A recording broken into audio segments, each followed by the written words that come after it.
বিসমিল্লাহির রহমানির রহিম। প্রিয় দেশবাসী, আসসালামু আলাইকুম ওয়া রাহমাতুল্লাহি ওয়া বারাকাতুহু।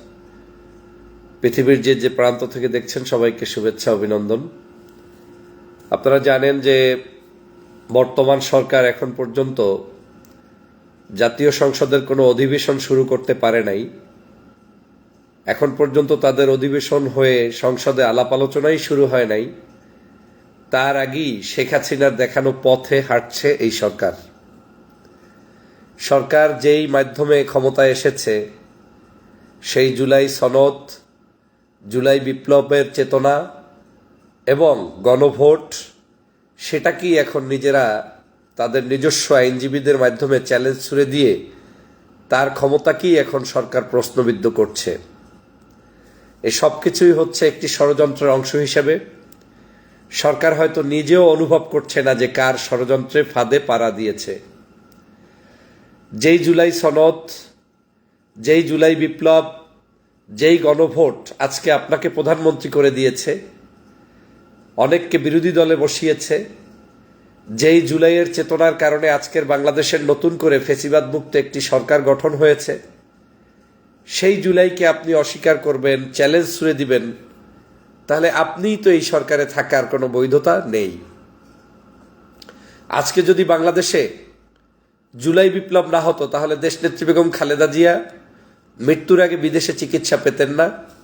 জনাব তারেক রহমান সাহেব বাংলাদেশে ফেরত এসে বাংলাদেশের প্রধানমন্ত্রী হওয়ার স্বপ্ন দেখতে পারতেন না কিংবা বাস্তবায়ন হতো না।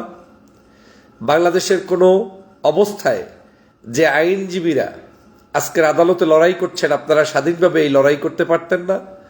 যে বিচারপতিরা রায় দেওয়ার চেষ্টা করছেন, সেই বিচারপতিরাও ওই এজলাসে বসতে পারতেন না। তাহলে আজকের এই বাংলাদেশে কার ইঙ্গিতে, কার ইশারায় আপনারা সেই গণভোট এবং জুলাই সনদকে প্রশ্ন তুলে দিয়ে ঠিক শেখ হাসিনার দেখানো পথে হাঁটছেন? আপনারা জানেন, গত 16 বছর শেখ হাসিনা যখন বিভিন্ন সময়ে বিভিন্ন জায়গায় তার বক্তব্য দিতেন, তিনি একটা কথাই বলতেন, সংবিধানের দোহাই দিতেন। তিনি সবসময় বলতেন সংবিধানে এটা নাই, বিচার বিভাগ এটা করেছে, আইনের মাধ্যমে এটা হয়েছে, আমার কিছু করার নাই। এমনকি তত্ত্বাবধায়ক সরকার নীতি নিয়ে যখন বাংলাদেশে আন্দোলন হয়, বিএনপি সহ, জামাত ইসলাম সহ বিভিন্ন রাজনৈতিক দল যখন সেই নীতিকে প্রবর্তন করার জন্য তারা আন্দোলন করে, সংগ্রাম করে, তখন কিন্তু শেখ হাসিনা একটা কথাই বলতেন যে এটা আমার কিছু করার নাই, এটা আদালতের মাধ্যমে হয়েছে, আদালতের সিদ্ধান্তের বাইরে সরকার যাওয়ার কোনো অধিকার নাই। তো আদালতের উপরে ভর করে শেখ হাসিনা অবৈধ 3টি নির্বাচন করে ক্ষমতায় থাকতে পেরেছিলেন। আদালতের উপরেই কিন্তু আবার ভর করে তিনি কোটা সংস্কার আন্দোলনকে আদালতের কাঁধে দেখিয়ে তিনি তখন কিন্তু ওই সংস্কার আন্দোলনের বিরুদ্ধে গিয়েছিলেন এবং তার পতন নিশ্চিত করেছিল। আমি মনে করি শেখ হাসিনা আদালত, সংবিধান এগুলো দেখিয়ে তো 16 বছর ক্ষমতায় থাকতে পেরেছে। আপনারা এই ধরনের মিথ্যাচার কিংবা এই ধরনের অবৈধ পথে 16 মাস ক্ষমতায় থাকতে পারবেন না। কারণ হচ্ছে আপনাদের এই জায়গাটার অস্তিত্বকে টিকিয়ে রাখতে হলে, রাজনীতির মঞ্চে আপনার অবস্থান ক্লিয়ার রাখতে হলে জুলাই সনদ এবং গণভোটকে মেনে নিয়েই আপনাদেরকে এটা করতে হবে। আমার কাছে কেন জানি মনে হচ্ছে এই পথটি কেউ না কেউ উস্কে দিয়ে শুরু করে দিয়েছে এবং এই উস্কানির মধ্যে কেউ পাড়া দিয়ে আজকের এই জুলাই সনদ এবং গণভোটের বিরুদ্ধে দাঁড় করিয়ে দিয়ে একটা সময় আপনার শাসন ব্যবস্থাটাকে প্রশ্নবিদ্ধ করে ফেলবে। এবং তখন এই জুলাই সনদ যে হয় নাই, গণভোট যে হয় নাই, এটা যে সঠিক ছিল না, এইটাকে আপনার এক্সাম্পল হিসেবে দেখাবে যে আদালত তো ইতিমধ্যেই রায় দিয়েছে যে এটা অবৈধ, এটা সঠিক নয়, তার মানে আপনারা যারা ক্ষমতায় আছেন আপনারাও অবৈধ, এটা সঠিক নয়। এরকম করে আপনাদেরকেও প্রশ্নবিদ্ধ করবে, যেটা হয়তো আপনি এখনো অনুভব করতে পারছেন না। আমি বারবার বলি, এটা আসার অন্যতম কারণ হচ্ছে ক্ষমতার মোহ, দীর্ঘমেয়াদী ক্ষমতায় থাকার একটি স্বপ্ন। আমি বিএনপির বর্তমান সময়ের যারা নেতৃত্বে রয়েছেন, বিশেষ করে প্রধানমন্ত্রী যিনি রয়েছেন জনাব তারেক রহমান সাহেব, আপনার প্রতি উদাত্ত আহ্বান থাকবে, যদি এই পথে হাঁটতে যান তাহলে সেই পথ কিন্তু বাংলাদেশের জুলাইয়ের পরে শেষ হয়ে গিয়েছে, ওই পথে আর কেউ যেতে পারবে না। নতুন করে এই বাংলাদেশে কেউ ফ্যাসিবাদ সৃষ্টি করুক, এটা এদেশের যুব সমাজ, এদেশের ছাত্র সমাজ, এদেশের নারী সমাজ, তরুণ ভোটার এরা কেউ চাবে না। 2000 মানুষের রক্তের বিনিময়ে আজকের এই বাংলাদেশটা নতুন করে জুলাই বিপ্লবের পরবর্তীতে দেশ গঠন হয়েছে। আজকের জুলাই সনদকে যে প্রশ্নবিদ্ধ করা হচ্ছে, জুলাইয়ের ভোটকে যে প্রশ্নবিদ্ধ করা হচ্ছে, অথচ এই ভোটকে নিয়ে গত 18 মাস পর্যন্ত পর্যালোচনা হয়েছে। জুলাই সনদের লেখালেখি নিয়ে 18 মাস পর্যন্ত কোটি কোটি টাকা ব্যয় করে তারপরে পর্যালোচনা হয়েছে। বাংলাদেশের সকল রাজনৈতিক দলের সদস্যরা সেখানে অংশগ্রহণ করেছেন। বিএনপির পরামর্শের ভিত্তিতেই কিন্তু গণভোট এবং জাতীয় সংসদ নির্বাচন একই দিনে অনুষ্ঠিত হয়েছে। তারপরেও সেই গণভোটকে প্রশ্নবিদ্ধ করার মানে হচ্ছে গত যে নির্বাচনটা গিয়েছে গত কয়েকদিন আগে, এই নির্বাচনটাকেই আপনি প্রশ্নবিদ্ধ করে দিবেন এবং এই নির্বাচনটাকে আপনি শেষ করে ফেলবেন। এবং তাই হবে। যদি তাই হয় তাহলে কিন্তু বাংলাদেশে যারা ক্ষমতায় এসেছেন এই ক্ষমতাটা দীর্ঘমেয়াদে যতদিন নিয়ম অনুযায়ী থাকার কথা ততটুকু থাকার রাস্তাটাও কিন্তু বন্ধ হয়ে যাবে। আলটিমেটলি আমার যেটা ভয় হচ্ছে, কোনো একটি বিদেশি চালে হয়তো ট্রানজাকশন পিরিয়ড হিসাবে আপনারা এখানে বসে গিয়েছেন এবং আপনারা নিজেরাও অনুভব করতে পারছেন না যে আপনারা চলে যাওয়ার পরে কি অন্ধকার সময় সামনে আসছে। কারণ আপনাদেরকে চলে যেতেই হবে তার একটা সূচনা কিন্তু শুরু করে দিয়েছেন। অতএব যদি এখনই সাবধান হয়ে গণভোট এবং জুলাই বিপ্লবের পক্ষে অবস্থান না নেন তাহলে আপনাদেরকে প্রশ্নবিদ্ধ করা হবে, আপনাদের এই অবস্থানটাকে শেষ করা হবে। গত 18 মাসে ডক্টর মোহাম্মদ ইউনূস সাহেব প্রায় 135টা অধ্যাদেশ এই গত সরকারের সময় বিভিন্ন সময় জারি করা হয়েছে। তাহলে সেই সবগুলো অবৈধ হয়ে যাবে। নির্বাচন হয়েছে সেটা অবৈধ হয়ে যাবে।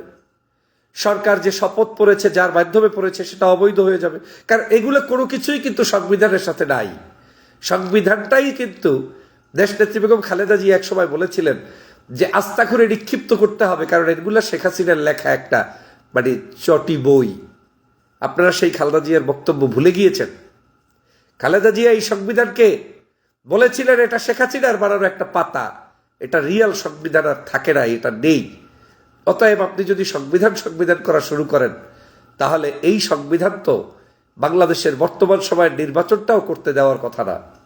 সংবিধান অনুযায়ী নির্বাচন হবে 2029 সাল বা 28 সালের শেষ দিকে এবং সংবিধান অনুযায়ী প্রধানমন্ত্রী তো শেখ হাসিনা থাকবে, সংবিধান অনুযায়ী তো চুপ্পু সাহেবই রাষ্ট্রপতি, সংবিধান অনুযায়ী তো শিরীন শারমিন আপনার কি বলে স্পিকার। তাহলে কেন সংসদ অধিবেশনে সর্বজ্যেষ্ঠ ব্যক্তি হিসাবে খন্দকার মোশাররফ সাহেব সভাপতিত্ব করে নতুন সংসদ অধিবেশনে থাকবেন বলে প্রচার হচ্ছে, শিরীন শারমিন কেন আসছে না? এটা তো সংবিধানের বাইরের কথা।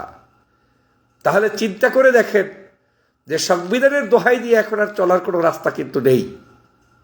অতএব যারা এটা করছে তারা ফাঁদে পাড়া দিচ্ছে এবং এই ফাঁদে পাড়া দিয়েই শেখ হাসিনার কিন্তু বিদায় হয়েছে, বুঝতে পারে নাই।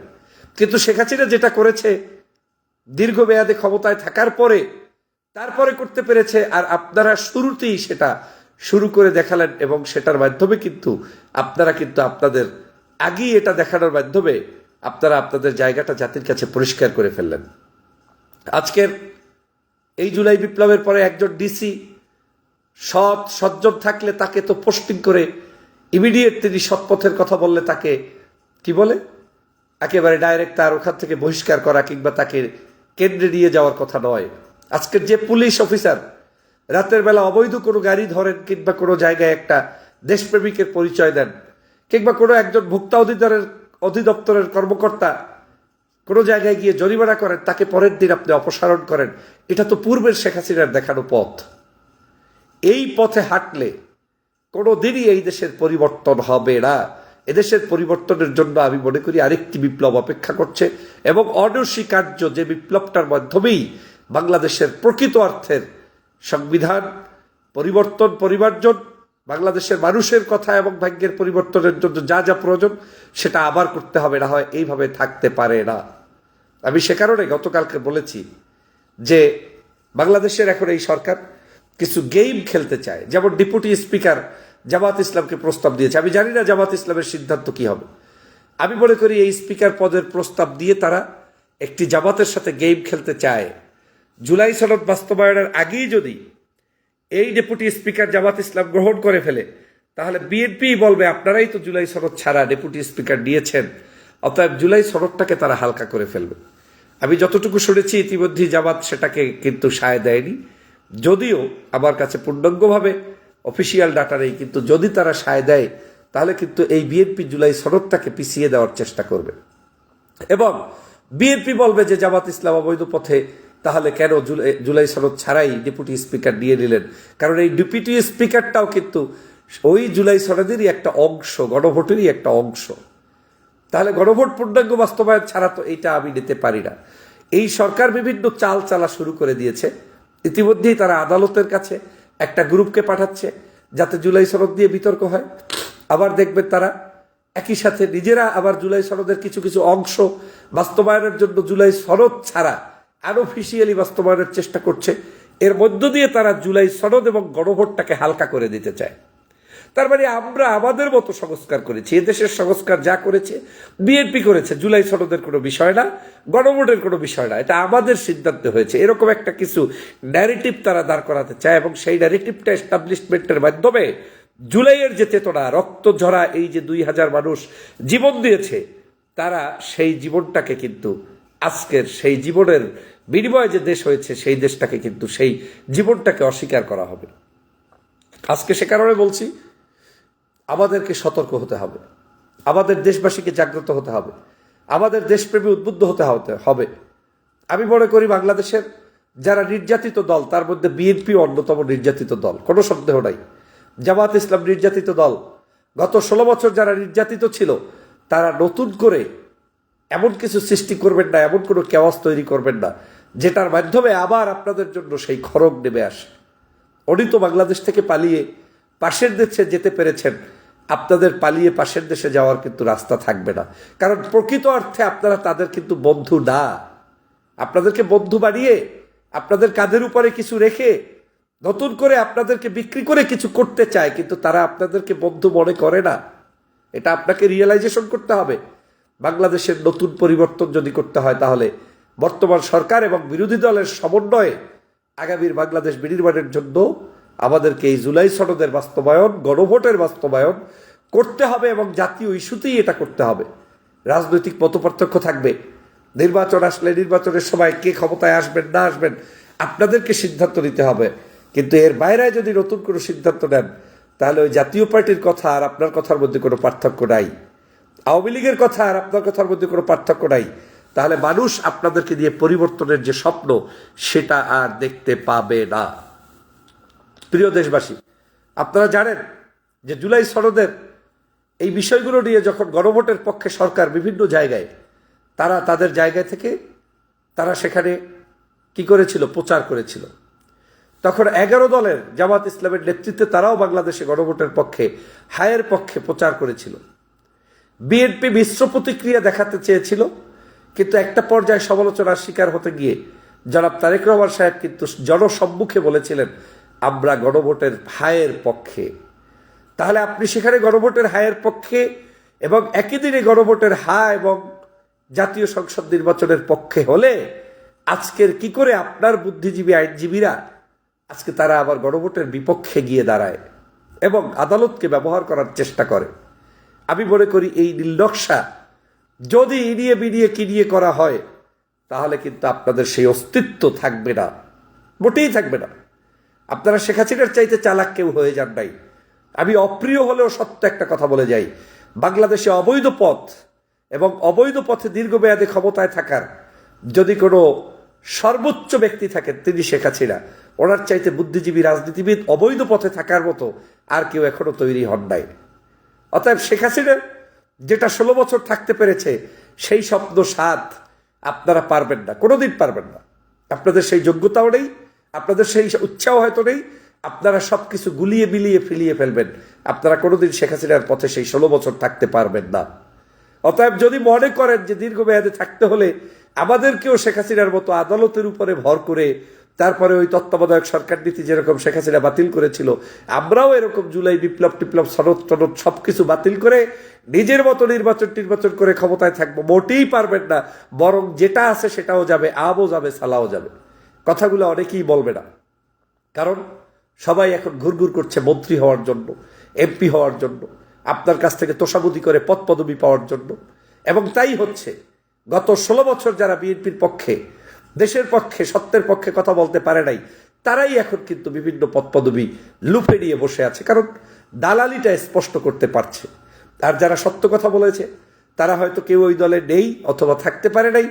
আমার মতো মানুষরাও বিএনপি ছেড়ে চলে আসতে হয়েছে শুধুমাত্র আপনাদের দালালিটা সঠিকভাবে করতে না পারার কারণে, কিংবা আপনাদের কাছ থেকে বাংলাদেশের সত্যিকার যে সত্যের পক্ষে কথা বলার যে স্পেসটা দরকার ছিল সেটাকে নিজের মতো করে গ্রহণ করতে না পারার কারণে।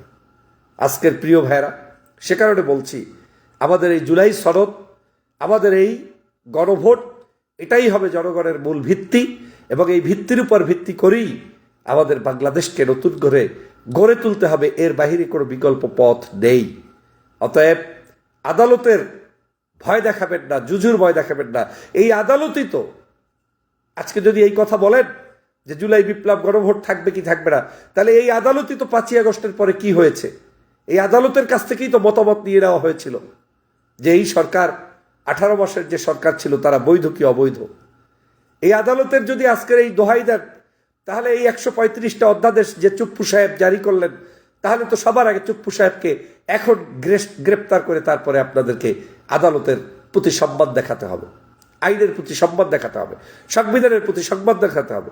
যদি তাই হয় তাহলে ডক্টর মোহাম্মদ ইউনূসকে অ্যারেস্ট করতে হবে। যদি তাই হয় তাহলে তারেক রহমান সাহেবকে নিজে অ্যারেস্ট করাতে হবে, এমপি সাহেবদেরকে, মন্ত্রী সাহেবদেরকে অ্যারেস্ট করাতে হবে। কারণ আদালত এবং আইন, সংবিধান এর কোনো জায়গায় তো এই বর্তমান সরকার, নির্বাচন পদ্ধতি কোনো কিছু নাই।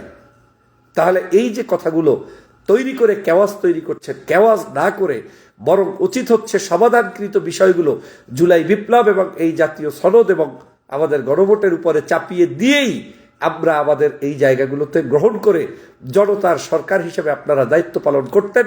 একটা পর্যায়ে গিয়ে আপনাদের দায়িত্বের উপরে নির্ভর করে জনগণ ভবিষ্যতে ক্ষমতায় আনতে পারত কিংবা বিরোধী দলে যেতেন। কিন্তু ওইটা না করে এখন যে পদ্ধতিতে হাঁটছেন, তাতে আপনি আপনার নিজেদেরকেই প্রশ্নবিদ্ধ করবেন এবং নিজেরাই একটা পর্যায়ে গিয়ে কিন্তু এই ভুল পথের শিকার হয়ে কঠিন শাস্তির দিকে ভূপাতিত হবেন, কোনো সন্দেহ নেই। গত কয়েকদিনের রাষ্ট্র ব্যবস্থায় যা দেখলাম, জনাব তারেক রহমান সাহেবের মধ্যে বক্তব্য শালীনতা, চলাফেরা, সেটার মধ্যে বেশ পরিবর্তন। এটার জন্য আমি অবশ্যই তার প্রতি ধন্যবাদ জানাই। কিন্তু রাজনৈতিক যে কূট কৌশল এবং যে ধরনের ভিতরে ভিতরে, মানে একদিকে মুখে বলছে না, চুপচাপ দেখাচ্ছে, আবার ভিতরে ভিতরে সব কিছু করছে, ভিতরে ভিতরে সব এই জুলাই বিরোধী চেতনা বাস্তবায়ন করছে, এটা এক ধরনের মুনাফিকি এবং জাতির সাথে প্রতারণা ছাড়া আর কিছুই হবে না। অতএব আমি মনে করি বাংলাদেশের এই জাতীয় স্বার্থে দেশের সকল রাজনৈতিক দলকে এখন ঐক্যবদ্ধ হওয়া প্রয়োজন এবং দেশের স্বার্থেই আমাদেরকে এই জুলাই বিপ্লব বাস্তবায়ন এবং গণভোটের বাস্তবায়নের পক্ষে অবস্থান নেওয়া প্রয়োজন। এবং জনগণ যেটাকে ইতিমধ্যে আপনার নির্বাচনের মাধ্যমে বাস্তবায়ন করে দিয়েছে, জনগণ তো হানায়ের পক্ষে ভোট দিতে গিয়ে তারা ওই কোশ্চেনের উপরে এগ্রি হয়েই তারা ভোট দিয়েছে। অর্থাৎ সেটা নিয়ে নতুন বিতর্ক সৃষ্টি করার কোনো মানই নেই।